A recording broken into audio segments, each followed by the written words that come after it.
Airplane Flying Handbook, FAH 80833C, Chapter 7, Ground Reference Maneuvers. Introduction. During initial training, pilots learn how various flight control pressure inputs affect the airplane. After achieving a sufficient level of competence, the pilot is ready to apply this skill and maintain the airplane, not only at the correct attitude and power configuration, but also along an appropriate course relative to objects on the ground. This skill is the basis for traffic patterns, survey, photographic, sightseeing, aerial application, crop dusting, and various other flight profiles requiring specific flight paths referenced to points on the surface.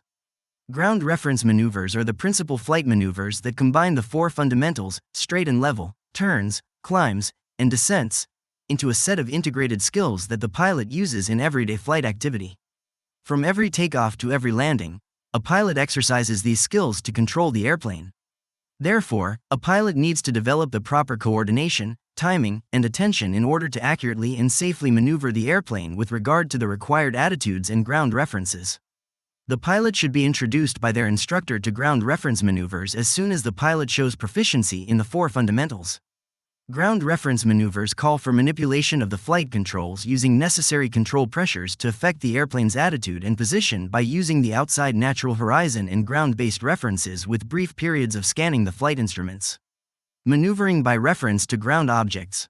Ground reference maneuvers train the pilot to accurately place the airplane in relationship to specific references and maintain a desired ground track. While vision is the most utilized sense, other senses are actively involved at different levels. For example, the amount of pressure needed to overcome flight control surface forces provides tactile feedback as to the airplane's airspeed and aerodynamic load. It is a common error for beginning pilots to fixate on a specific reference, such as a single location on the ground or a spot on the natural horizon. A pilot fixating on any one reference loses the ability to determine rate, which significantly degrades a pilot's performance. By visually scanning across several references, the pilot learns how to determine the rate of closure to a specific point. In addition, the pilot should scan between several visual references to determine relative motion and to determine if the airplane is maintaining or drifting to or from the desired ground track.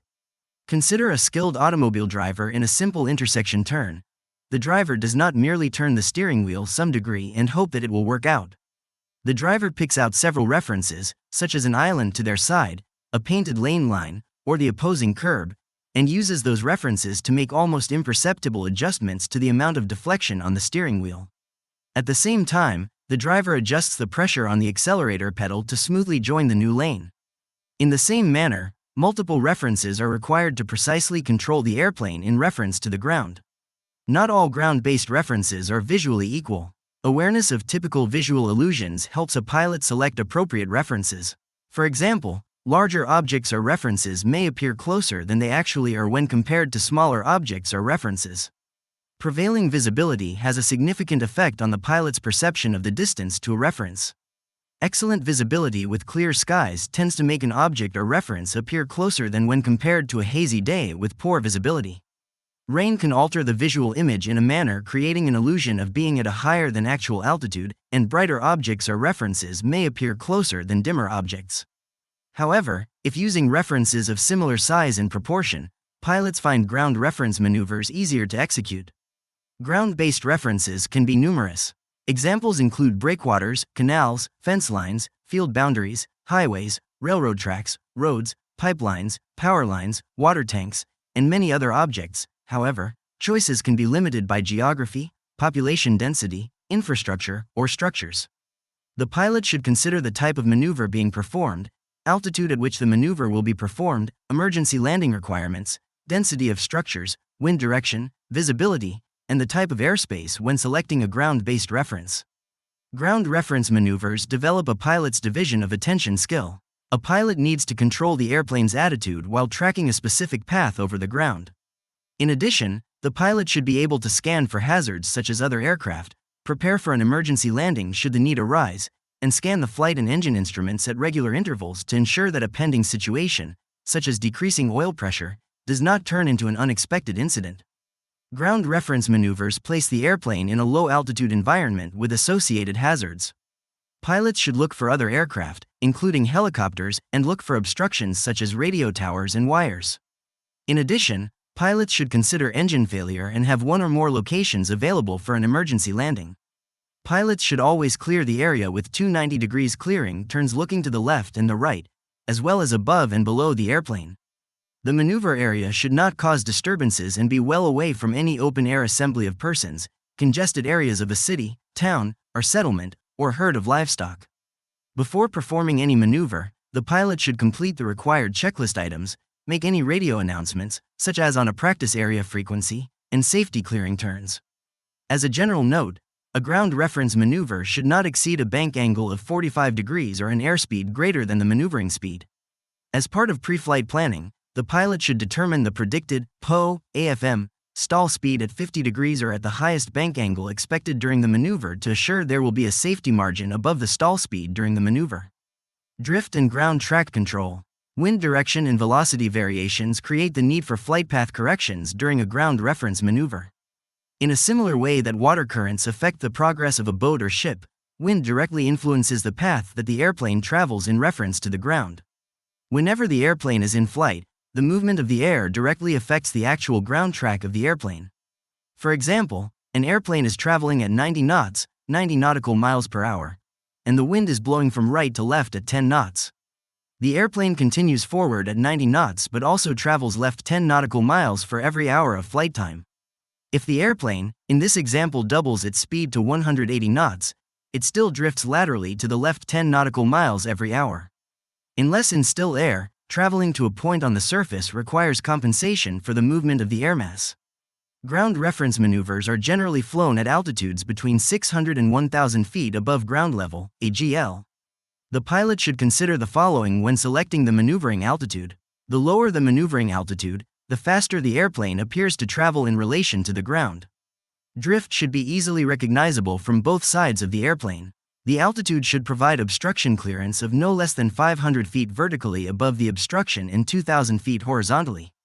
In the event of an engine failure, lower altitudes equate to less time to configure the airplane and reduced gliding distance before a forced landing. What specific altitude or altitude range does the testing standard call for? Correcting drift during straight and level flight.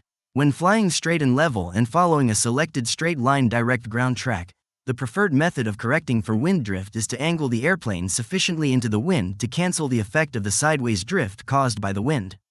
The wind speed, the angle between the wind direction and the airplane's longitudinal axis, and the airspeed of the airplane determine the required wind correction angle. For example, an airplane with an airspeed of 100 knots and an air mass moving at 20 knots directly from the side should turn 12 degrees into the wind to cancel the airplane's drift. If the wind in the above example is only 10 knots, the wind correction angle required to cancel the drift is 6 degrees. When the drift has been neutralized by heading the airplane into the wind, the airplane will fly the direct straight ground track.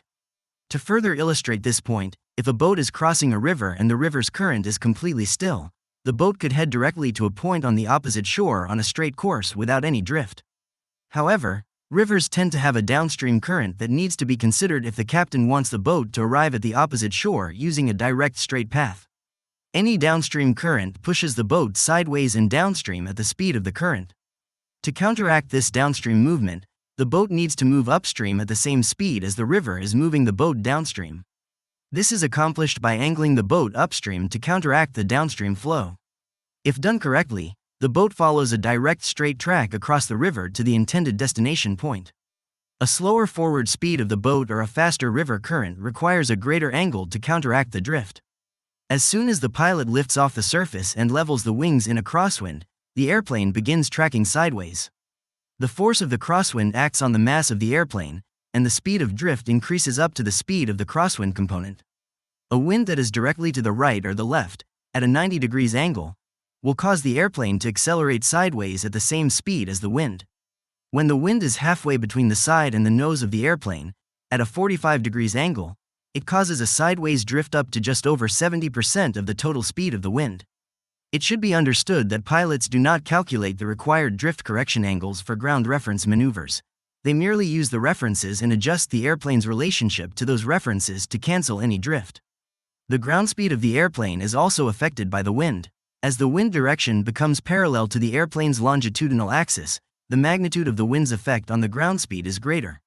as the wind becomes perpendicular to the longitudinal axis, the magnitude of the wind's effect on the ground speed is less.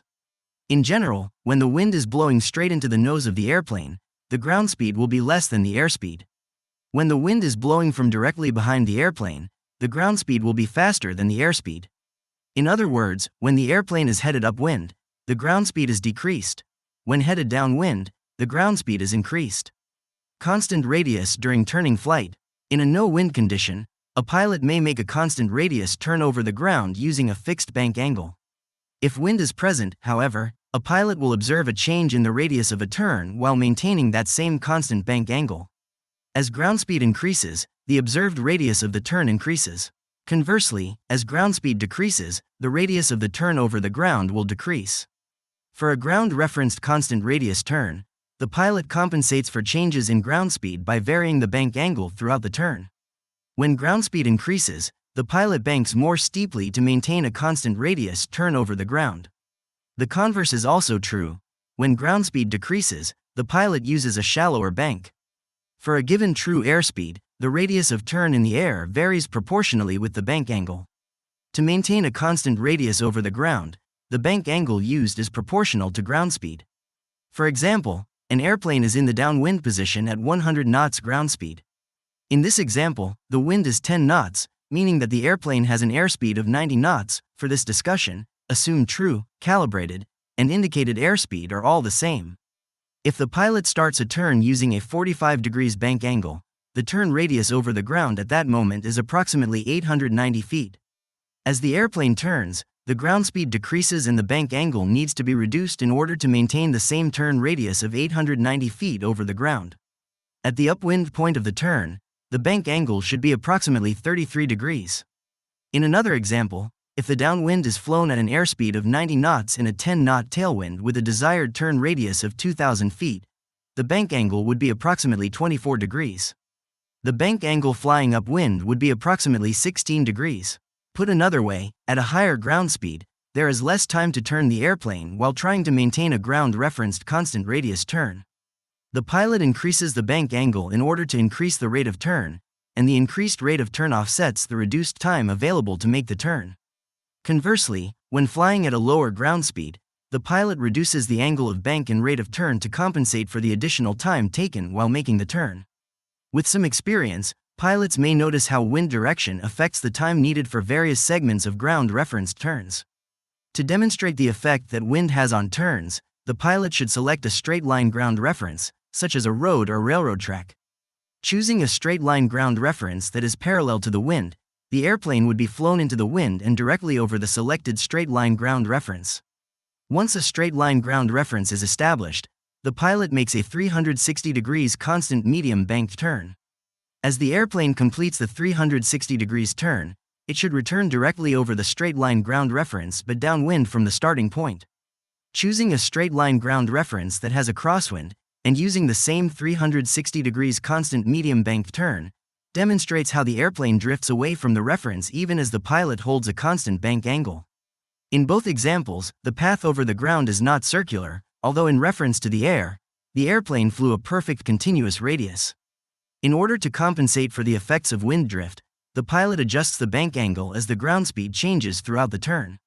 Where ground speed is the fastest, such as when the airplane is headed downwind, the bank angle should be steepest. Where ground speed is the slowest, such as when the airplane is headed upwind, the bank angle should be shallow. It is necessary to increase or decrease the angle of bank, which increases or decreases the rate of turn, to achieve the desired constant radius track over the ground. Ground reference maneuvers should always be entered from a downwind position. This allows the pilot to establish the steepest bank angle required to maintain a constant radius ground track. If the bank is too steep, the pilot should immediately exit the maneuver and re-establish a lateral position that is further from the ground reference.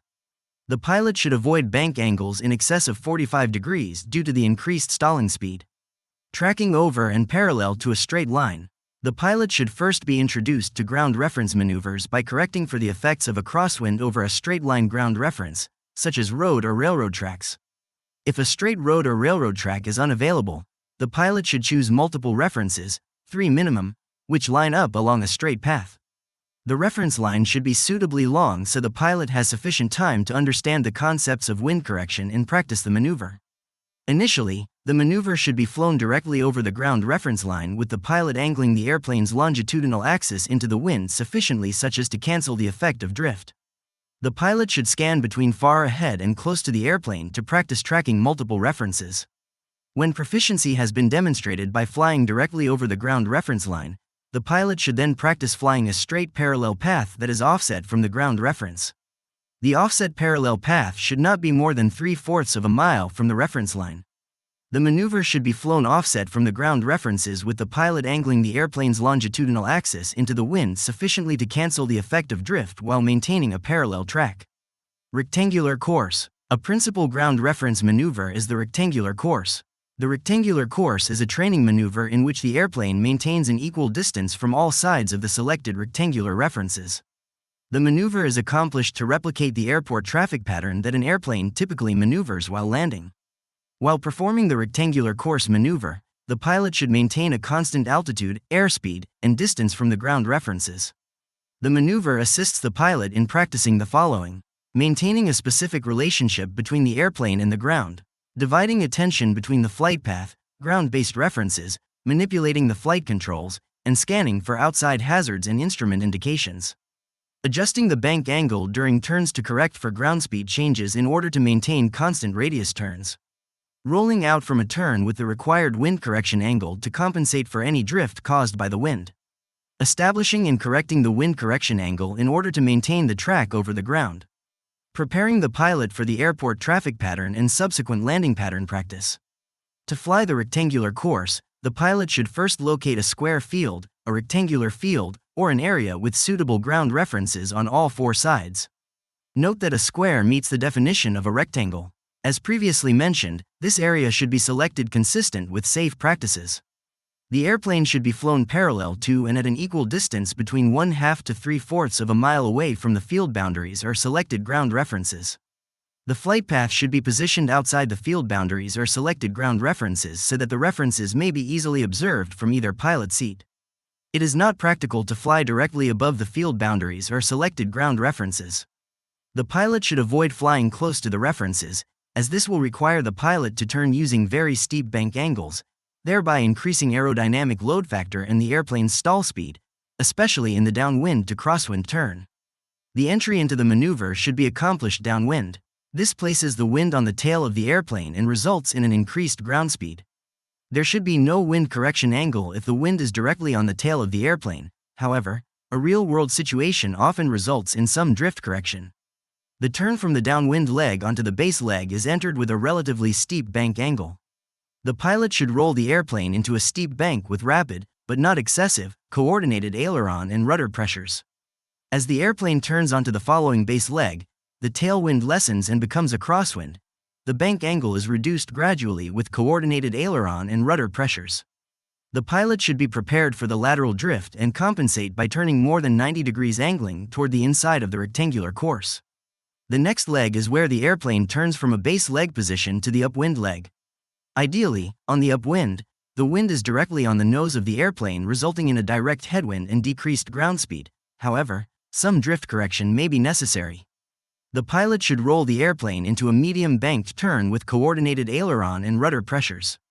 As the airplane turns onto the upwind leg, the crosswind lessens and becomes a headwind, and the bank angle is gradually reduced with coordinated aileron and rudder pressures. Because the pilot was angled into the wind on the base leg, the turn to the upwind leg is less than 90 degrees. The next leg is where the airplane turns from an upwind leg position to the crosswind leg. The pilot should slowly roll the airplane into a shallow banked turn, as the developing crosswind drifts the airplane into the inside of the rectangular course with coordinated aileron and rudder pressures. As the airplane turns onto the crosswind leg, the headwind lessens and becomes a crosswind. As the turn nears completion, the bank angle is reduced with coordinated aileron and rudder pressures. To compensate for the crosswind, the pilot maintains an angle into the wind, toward the outside of the rectangular course, which requires the turn to be less than 90 degrees. The final turn is back to the downwind leg, which requires a medium banked angle and a turn greater than 90 degrees. The ground speed will be increasing as the turn progresses and the bank should be held and then rolled out in a rapid, but not excessive, manner using coordinated aileron and rudder pressures. For the maneuver to be executed properly, the pilot should visually utilize the ground-based, nose, and wingtip references to properly position the airplane in attitude and in orientation to the rectangular course. In order to maintain a constant ground-based radius during the turns, each turn requires the bank angle to be adjusted to compensate for the changing ground speed. The higher the ground speed, the steeper the bank. If the ground speed is initially higher and then decreases throughout the turn, the bank angle should progressively decrease throughout the turn. The converse is also true. If the ground speed is initially slower and then increases throughout the turn, the bank angle should progressively increase throughout the turn until rollout is started. Also, the rate for rolling in and out of the turn should be adjusted to prevent drifting in or out of the course. When the wind is from a direction that could drift the airplane into the course, the banking roll rate should be slow. When the wind is from a direction that could drift the airplane to the outside of the course, the banking roll rate should be quick. The following are the most common errors made while performing rectangular courses. Failure to adequately clear the surrounding area for safety hazards, initially and throughout the maneuver. Failure to establish a constant, level altitude prior to entering the maneuver. Failure to maintain altitude during the maneuver. Failure to properly assess wind direction. Failure to establish the appropriate wind correction angle. Failure to apply coordinated aileron and rudder pressure, resulting in slips and skids. Failure to manipulate the flight controls in a smooth and continuous manner. Failure to properly divide attention between airplane control and orientation with ground references. Failure to execute turns with accurate timing. Turns around a point. Turns around a point are a logical extension of both the rectangular course and S-turns across a road. The maneuver is a 360 degrees constant radius turn around a single ground-based reference point. The principles are the same in any turning ground reference maneuver. Higher ground speeds require steeper banks and slower ground speeds require shallower banks. The objectives of turns around a point are as follows: maintaining a specific relationship between the airplane and the ground, dividing attention between the flight path, ground-based references, manipulating the flight controls, and scanning for outside hazards and instrument indications. Adjusting the bank angle during turns to correct for ground speed changes in order to maintain a constant radius turn, steeper bank angles for higher ground speeds, shallow bank angles for slower ground speeds. Improving competency in managing the quickly changing bank angles. Establishing and adjusting the wind correction angle in order to maintain the track over the ground. Developing the ability to compensate for drift in quickly changing orientations. Developing further awareness that the radius of a turn is correlated to the bank angle. To perform a turn around a point, the pilot needs to complete at least one 360 degrees turn. However, to properly assess wind direction, velocity, bank required, and other factors related to turns in wind, the pilot should complete 2 or more turns. As in other ground reference maneuvers, when wind is present, the pilot adjusts the airplane's bank and wind correction angle to maintain a constant radius turn around a point. In contrast to the ground reference maneuvers discussed previously, in which turns were approximately limited to either 90 degrees or 180 degrees, turns around a point are consecutive 360 degrees turns, where pilot constantly adjusts the bank angle and the resulting rate of turn as the airplane sequences through the various wind directions. The pilot should make these adjustments by applying coordinated aileron and rudder pressure throughout the turn. When performing a turn around a point, the pilot should select a prominent, ground-based reference that is easily distinguishable yet small enough to present a precise reference. The pilot should enter the maneuver downwind, where the ground speed is at its fastest, at the appropriate radius of turn and distance from the selected ground-based reference point. In a high-wing airplane, the lowered wing may block the view of the ground reference point, especially in airplanes with side-by-side seating during a left turn, assuming that the pilot is flying from the left seat. To prevent this, the pilot may need to change the maneuvering altitude or the desired turn radius. The pilot should ensure that the reference point is visible at all times throughout the maneuver, even with the wing lowered in a bank. Upon entering the maneuver, depending on the wind speed, it may be necessary to roll into the initial bank at a rapid rate so that the steepest bank is set quickly to prevent the airplane from drifting outside of the desired turn radius. This is best accomplished by repeated practice and assessing the required roll in rate. Thereafter, the pilot should gradually decrease the angle of bank until the airplane is headed directly upwind. As the upwind becomes a crosswind and then a downwind, the pilot should gradually steepen the bank to the steepest angle upon reaching the initial point of entry. During the downwind half of the turn, the pilot should progressively adjust the airplane's heading toward the inside of the turn. During the upwind half, the pilot should progressively adjust the airplane's heading toward the outside of the turn. Put another way, the airplane's heading should be ahead of its position over the ground during the downwind half of the turn and behind its position during the upwind half. Remember that the goal is to make a constant radius turn over the ground and, because the airplane is flying through a moving air mass, the pilot should constantly adjust the bank angle to achieve this goal. The following are the most common errors in the performance of turns around a point. Failure to adequately clear the surrounding area for safety hazards, initially and throughout the maneuver. Failure to establish a constant, level altitude prior to entering the maneuver. Failure to maintain altitude during the maneuver. Failure to properly assess wind direction. Failure to properly execute constant radius turns. Failure to manipulate the flight controls in a smooth and continuous manner. Failure to establish the appropriate wind correction angle. Failure to apply coordinated aileron and rudder pressure, resulting in slips or skids. S-turns. An S-turn is a ground reference maneuver in which the airplane's ground track resembles two opposite but equal half circles on each side of a selected ground-based straight-line reference. This ground reference maneuver presents a practical application for the correction of wind during a turn. The objectives of S-turns across a road, or line, are as follows. Maintaining a specific relationship between the airplane and the ground, dividing attention between the flight path, ground-based references, manipulating the flight controls, and scanning for outside hazards and instrument indications. Adjusting the bank angle during turns to correct for ground speed changes in order to maintain a constant radius turn, steeper bank angles for higher ground speeds, shallow bank angles for slower ground speeds. Rolling out from a turn with the required wind correction angle to compensate for any drift caused by the wind. Establishing and correcting the wind correction angle in order to maintain the track over the ground. Developing the ability to compensate for drift in quickly changing orientations. Arriving at specific points on required headings. With the airplane in the downwind position, the maneuver consists of crossing a straight-line ground reference at a 90 degrees angle and immediately beginning a 180 degrees constant radius turn. The pilot will then adjust the roll rate and bank angle for drift effects and changes in ground speed, and recross the straight-line ground reference in the opposite direction just as the first 180 degrees constant radius turn is completed. The pilot will then immediately begin a second 180 degrees constant radius turn in the opposite direction, adjusting the roll rate and bank angle for drift effects and changes in ground speed, again recrossing the straight-line ground reference as the second 180 degrees constant radius turn is completed. If the straight-line ground reference is of sufficient length, the pilot may complete as many as can be safely accomplished. In the same manner as the rectangular course, it is standard practice to enter ground-based maneuvers downwind where ground speed is greatest. As such, the roll into the turn should be rapid, but not aggressive, and the angle of bank should be steepest when initiating the turn. As the turn progresses, the bank angle and the rate of rollout should be decreased as the ground speed decreases to ensure that the turn's radius is constant. During the first turn, when the airplane is at the 90 degrees point, it will be directly crosswind. In addition to the rate of rollout and bank angle, the pilot should control the wind correction angle throughout the turn. Controlling the wind correction angle during a turn can be complex to understand. The concept may be understood by comprehending the difference between the number of degrees that the airplane has turned over the ground versus the number of degrees that the airplane has turned in the air.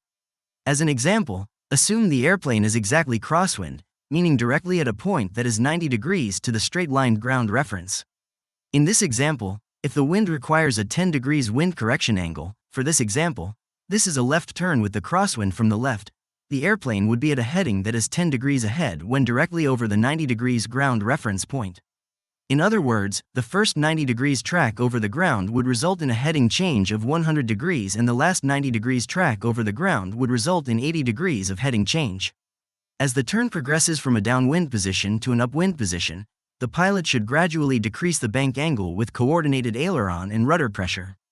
The pilot should reference the airplane's nose, wingtips, and the ground references and adjust the rollout timing so that the wings become level just as the airplane crosses the straight-line ground reference at the proper heading, altitude, and airspeed.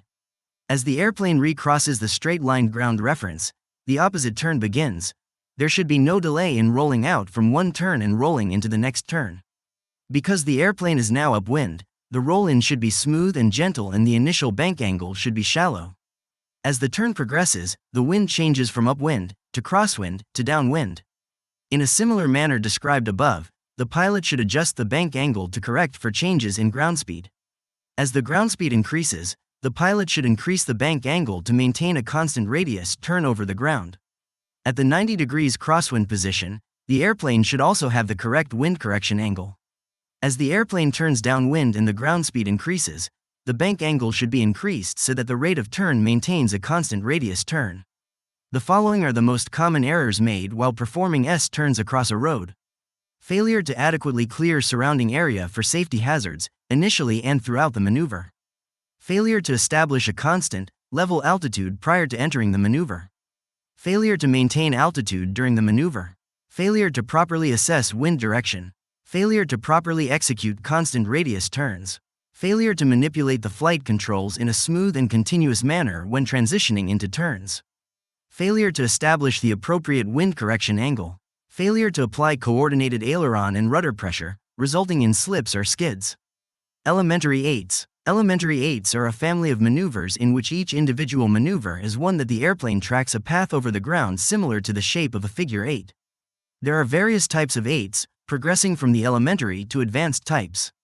Each eight is intended to develop a pilot's flight control coordination skills, strengthen their awareness relative to the selected ground references, and enhance division of attention so that flying becomes more instinctive than mechanical. Eights require a greater degree of focused attention to the selected ground references. However, the real significance of eights is that the pilot develops the ability to fly with precision. Elementary eights include eights along a road, eights across a road, and eights around pylons. Each of these maneuvers is a variation of a turn around a point. Each eight uses two ground reference points about which the airplane turns first in one direction and then the opposite direction, like a figure eight. Eights maneuvers are designed for the following purposes. Further development of the pilot's skill in maintaining a specific relationship between the airplane and the ground references. Improving the pilot's ability to divide attention between the flight path and ground-based references, manipulation of the flight controls, and scanning for outside hazards and instrument indications during both turning and straight-line flight. Developing the pilot's skills to visualize each specific segment of the maneuver and the maneuver as a whole, prior to execution. Developing a pilot's ability to intuitively manipulate flight controls to adjust the bank angle during turns to correct for ground speed changes in order to maintain constant radius turns and proper ground track between ground references. Eights along a road. An eight along a road is a ground reference maneuver in which the ground track consists of two opposite 360 degrees adjacent turns. An imaginary line drawn through the center of each 360 degrees turn is perpendicular to the straight line ground reference, road, railroad tracks, fence line, pipeline right-of-way, etc. As illustrated in Figure 7-7, like the other ground reference maneuvers, the objective is to further develop division of attention while compensating for drift, maintaining orientation with ground references, and maintaining a constant altitude. Although eights along a road may be performed with the wind blowing parallel or perpendicular to the straight-line ground reference, only the perpendicular wind situation is explained since the principles involved are common to each. The pilot should select a straight-line ground reference that is perpendicular to the wind and position the airplane parallel to and directly above the straight-line ground reference. Since this places the airplane in a crosswind position, the pilot should compensate for the wind drift with an appropriate wind correction angle. The following description is illustrated in Figure 7-7. The airplane is initially in a crosswind position, perpendicular to the wind, and over the ground-based reference. The first turn should be to the right toward a downwind position starting with a steepening bank. When the entry is made into the turn, it requires that the turn begin with a medium bank and gradually steepen to its maximum bank angle when the airplane is directly downwind. As the airplane turns from downwind to crosswind, the bank angle needs to be gradually reduced since ground speed is decreasing. However, 1/2 of the reduction in ground speed occurs during the first 2/3 of the turn from downwind to crosswind. The pilot needs to control the bank angle as well as the rate at which the bank angle is reduced so that the wind correction angle is correct. Assuming that the wind is coming from the right side of the airplane heading should be slightly ahead of its position over the ground. When the airplane completes the first 180 degrees of ground track, it is directly crosswind, and the airplane should be at the maximum wind correction angle. As the turn is continued toward the upwind, the airplane's ground speed is decreasing, which requires the pilot to reduce the bank angle to slow the rate of turn. If the pilot does not reduce the bank angle, the continued high rate of turn would cause the turn to be completed prematurely. Another way to explain this effect is, the wind is drifting the airplane downwind at the same time its ground speed is slowing. If the airplane has a steeper than required bank angle, its rate of turn will be too fast and the airplane will complete the turn before it has had time to return to the ground reference. When the airplane is directly upwind, which is at 270 degrees into the first turn, the bank angle should be shallow with no wind correction. As the airplane turns crosswind again, the airplane's ground speed begins increasing. Therefore, the pilot should adjust the bank angle and corresponding rate of turn proportionately in order to reach the ground reference at the completion of the 360 degrees ground track. The pilot may vary the bank angle to correct for any previous errors made in judging the returning rate and closure rate. The pilot should time the rollout so that the airplane is straight and level over the starting point with enough drift correction to hold it over the straight line ground reference. Assuming that the wind is now from the left, the airplane should be banked at a left wind correction angle. After momentarily flying straight and level with the established wind correction, along the ground reference, the pilot should roll the airplane into a medium bank turn in the opposite direction to begin the 360 degrees turn on the upwind side of the ground reference. The wind will decrease the airplane's ground speed and drift the airplane back toward the ground reference. Therefore, the pilot should decrease the bank slowly during the first 90 degrees of the upwind turn in order to establish a constant radius. During the next 90 degrees of turn, the pilot should increase the bank angle, since the ground speed is increasing, to maintain a constant radius and establish the proper wind correction angle before reaching the 180 degrees upwind position. As the remaining 180 degrees of turn continues, the wind becomes a tailwind and then a crosswind. Consistent with previous downwind and crosswind descriptions, the pilot should increase the bank angle as the airplane reaches the downwind position and decrease the bank angle as the airplane reaches the crosswind position. Further, the rate of roll in and roll out should be consistent with how fast the ground speed changes during the turn. Remember, when turning from an upwind or downwind position to a crosswind position, 1/2 of the ground speed change occurs during the first 2/3 of the 90 degrees turn. The final 1/2 of the change in ground speed occurs during the last 1/3 of the turn. In contrast, when turning from a crosswind position to an upwind or downwind position, the first 1/2 of the ground speed change occurs during the first 1/3 of the 90 degrees turn. The final 1/2 of the change in ground speed occurs during the last 2/3 of the turn. To successfully perform eights along a ground reference, the pilot should be able to smoothly and accurately coordinate changes in bank angle to maintain a constant radius turn and counteract drift. The speed in which the pilot can anticipate these corrections directly affects the accuracy of the overall maneuver and the amount of attention that can be directed toward scanning for outside hazards and instrument indications. Eights across a road. This maneuver is a variation of eights along a road and involves the same principles and techniques. The primary difference is that at the completion of each loop of the figure 8, the airplane should cross an intersection or a specific ground reference point. The loops should be across the road and the wind should be perpendicular to the loops. Each time the reference is crossed, the crossing angle should be the same, and the wings of the airplane should be level. The eights may also be performed by rolling from one bank immediately to the other, directly over the reference. Eights around pylons. Eights around pylons is a ground reference maneuver with the same principles and techniques of correcting for wind drift as used in turns around a point and the same objectives as other ground track maneuvers. Eights around pylons utilizes two ground reference points called pylons. Turns around each pylon are made in opposite directions to follow a ground track in the form of a figure 8. The pattern involves flying downwind between the pylons and upwind outside of the pylons. It may include a short period of straight and level flight while proceeding diagonally from one pylon to the other. The pylons should be on a line perpendicular to the wind.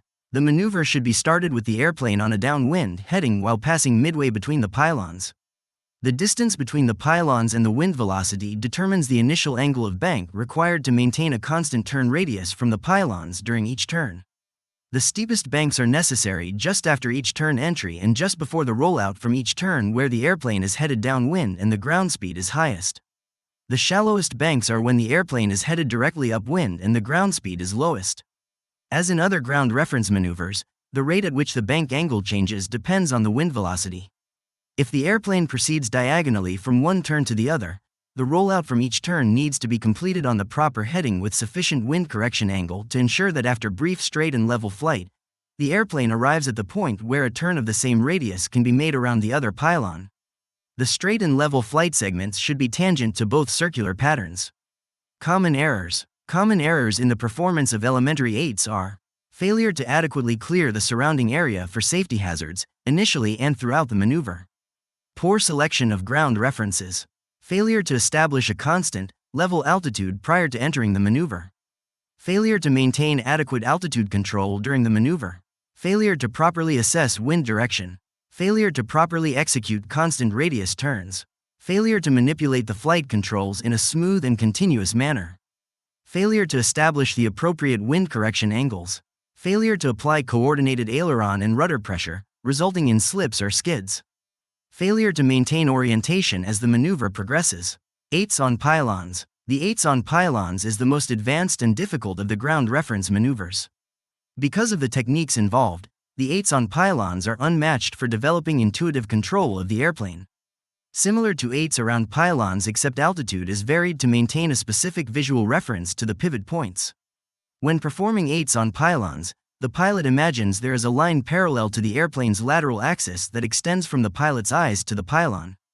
Along this line, the airplane appears to pivot as it turns around the pylon. In other words, if a taut string extended from the pilot's eyes to the pylon, the string would remain parallel to lateral axis as the airplane makes a turn around the pylon. The goal of 8s on pylons is to keep the line from the pilot's eyes to the pylon parallel to the lateral axis. The string should not be at an angle to the lateral axis while the airplane flies around the pylon. When explaining 8s on pylons, instructors sometimes use the term wingtip to represent the proper visual reference line to the pylon. This interpretation is not correct. High wing, low wing, swept wing, and tapered wing airplanes, as well as those with tandem or side-by-side seating, all present different angles from the pilot's eye to the wingtip. The visual reference line, while not necessarily on the wingtip itself, may be positioned in relation to the wingtip, ahead, behind, above, or below, and differs for each pilot and from each seat in the airplane. This is especially true in tandem, fore and aft, seat airplanes. In side-by-side type airplanes, there is very little variation in the visual reference lines for different people, if those people are seated with their eyes at approximately the same level. Therefore, in the correct performance of 8s on pylons, as in other maneuvers requiring a lateral reference, the pilot should use a visual reference line that, from eye level, parallels the lateral axis of the airplane. The altitude that is appropriate for 8s on pylons is called the pivotal altitude and is determined by the airplane's ground speed. In previous ground track maneuvers, the airplane flies a prescribed path over the ground and the pilot attempts to maintain the track by correcting for the wind. With 8s on pylons, the pilot maintains lateral orientation to a specific spot on the ground. This develops the pilot's ability to maneuver the airplane accurately while dividing attention between the flight path and the selected pylons on the ground. An explanation of the pivotal altitude is also essential. First, a good rule of thumb for estimating the pivotal altitude is to square the ground speed, then divide by 15, if the ground speed is in miles per hour, or divide by 11.3, if the ground speed is in knots, and then add the mean sea level, MSL, altitude of the ground reference. The pivotal altitude is the altitude at which, for a given ground speed, the projection of the visual reference line to the pylon appears to pivot. Visually, a taut string, if extended from the pilot's eyes to the pylon, would remain parallel to lateral axis as the airplane makes a turn around the pylon. The pivotal altitude does not vary with the angle of bank unless the bank is steep enough to affect the ground speed. Distance from the pylon affects the angle of bank. At any altitude above that pivotal altitude, the projected reference line appears to move rearward in a circular path in relation to the pylon. Conversely, when the airplane is below the pivotal altitude, the projected reference line appears to move forward in a circular path. To demonstrate this, the pilot will fly at maneuvering speed and at an altitude below the pivotal altitude, and then place the airplane in a medium banked turn.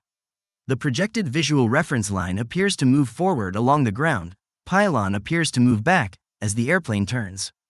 The pilot then executes a climb to an altitude well above the pivotal altitude. When the airplane is again at maneuvering speed, it is placed in a medium banked turn. At the higher altitude, the projected visual reference line appears to move backward across the ground, pylon appears to move forward. After demonstrating the maneuver at a high altitude, the pilot should reduce power and begin a descent at maneuvering speed in a continuing medium bank turn around the pylon. The apparent backward movement of the projected visual reference line with respect to the pylon will slow down as altitude is lost and will eventually stop for an instant. If the pilot continues the descent below the pivotal altitude, the projected visual reference line with respect to the pylon will begin to move forward. The altitude at which the visual reference line ceases to move across the ground is the pivotal altitude. If the airplane descends below the pivotal altitude, the pilot should increase power to maintain airspeed while regaining altitude to the point at which the projected reference line moves neither backward nor forward but actually pivots on the pylon. In this way, the pilot can determine the pivotal altitude of the airplane. The pivotal altitude changes with variations in ground speed. Since the headings throughout turns continuously vary from downwind to upwind, the ground speed constantly changes. This results in the proper pivotal altitude varying slightly throughout the turn. The pilot should adjust for this by climbing or descending, as necessary, to hold the visual reference line on the pylons. Selecting proper pylons is an important factor of successfully performing ATES on pylons. They should be sufficiently prominent so the pilot can view them when completing the turn around one pylon and heading for the next. They should also be adequately spaced to provide time for planning the turns but not spaced so far apart that they cause unnecessary straight and level flight between the pylons.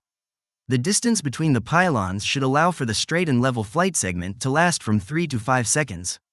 The selected pylons should also be at the same elevation, since differences of over a few feet necessitate climbing or descending between each turn. The pilot should select 2 pylons along a line that lies perpendicular to the direction of the wind. The pilot should estimate the pivotal altitude during pre-flight planning. Weather reports and consultation with other pilots flying in the area may provide both the wind direction and velocity. If the references are previously known, many flight instructors already have these ground-based references selected. The sectional chart will provide the MSL of the references. The Pilot's Operating Handbook, PO, provides the range of maneuvering airspeeds, based on weight, and the wind direction and velocity can be estimated to calculate the appropriate pivotal altitudes. The pilot should calculate the pivotal altitude for each position, upwind, downwind, and crosswind. The pilot should begin the 8 on pylons maneuver by flying diagonally crosswind between the pylons to a point downwind from the first pylon, so that the first turn can be made into the wind. As the airplane approaches a position where the pylon appears to be just ahead of the wingtip, the pilot should begin the turn by lowering the upwind wing to the point where the visual reference line aligns with the pylon. The reference line should appear to pivot on the pylon. As the airplane heads upwind, the ground speed decreases, which lowers the pivotal altitude. As a result, the pilot should descend to hold the visual reference line on the pylon. As the turn progresses on the upwind side of the pylon, the wind becomes more of a crosswind. Since this maneuver does not require the turn to be completed at a constant radius, the pilot does not need to apply drift correction to complete the turn. If the visual reference line appears to move ahead of the pylon appears to move back, the pilot should increase altitude. If the visual reference line appears to move behind the pylon appears to move ahead, the pilot should decrease altitude. Deflecting the rudder to yaw the airplane and force the wing and reference line forward or backward to the pylon places the airplane in uncoordinated flight, at low altitude, with steep bank angles and should not be attempted. As the airplane turns toward a downwind heading, the pilot should roll out from the turn to allow the airplane to proceed diagonally to a point tangent on the downwind side of the second pylon. The pilot should complete the rollout with the proper wind correction angle to correct for wind drift, so that the airplane arrives at a point downwind from the second pylon that is equal in distance from the pylon as the corresponding point was from the first pylon at the beginning of the maneuver. At this point, the pilot should begin a turn in the opposite direction by lowering the upwind wing to the point where the visual reference line aligns with the pylon. The pilot should then continue the turn the same way the corresponding turn was performed around the first pylon but in the opposite direction. With prompt correction and a very fine control pressures, it is possible to hold the visual reference line directly on the pylon even in strong winds.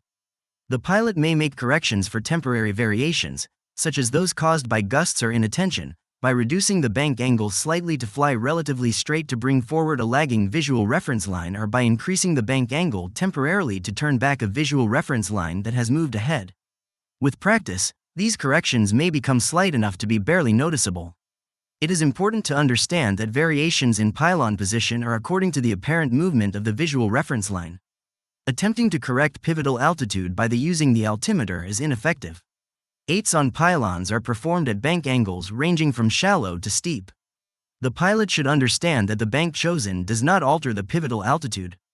As proficiency is gained, the instructor should increase the complexity of the maneuver by directing the learner to enter at a distance from the pylon that results in a specific bank angle at the steepest point in the pylon turn. Common errors. The most common error in attempting to hold a pylon is incorrect use of the rudder. When the projection of the visual reference line moves forward with respect to the pylon, many pilots tend to apply inside rudder pressure to yaw the wing backward. When the reference line moves behind the pylon, pilots tend to apply outside rudder pressure to yaw the wing forward. The pilot should use the rudder only for coordination. Other common errors in the performance of ATs on pylons are failure to adequately clear the surrounding area for safety hazards, initially and throughout the maneuver. Skidding or slipping in turns, whether trying to hold the pylon with rudder or not. Excessive gain or loss of altitude. Poor choice of pylons. Not entering the pylon turns into the wind. Failure to assume a heading when flying between pylons that will compensate sufficiently for drift. Failure to time the bank so that the turn entry is completed with the pylon in position. Abrupt control usage. Inability to select pivotal altitude. Chapter summary. Ground reference maneuvers require planning and high levels of vigilance to ensure that the practice and performance of these maneuvers are executed where the safety to groups of people, livestock, communities, and the pilot is not compromised. While training to perform ground reference maneuvers, a pilot learns coordination, timing, and division of attention to maneuver the airplane accurately in reference to flight attitudes and specific ground references. After mastering ground reference maneuvers, the pilot should be able to command the airplane to specific pitch, roll, and yaw attitudes, correct for the effects of wind drift, and control the airplane's orientation in relation to ground-based references. While safety is paramount in all aspects of flying, ground reference maneuvers focus on mitigation of risk during low-altitude flying. With these enhanced skills, the pilot also significantly improves their competency in everyday flight maneuvers, such as straight and level, turns, climbs, and descents.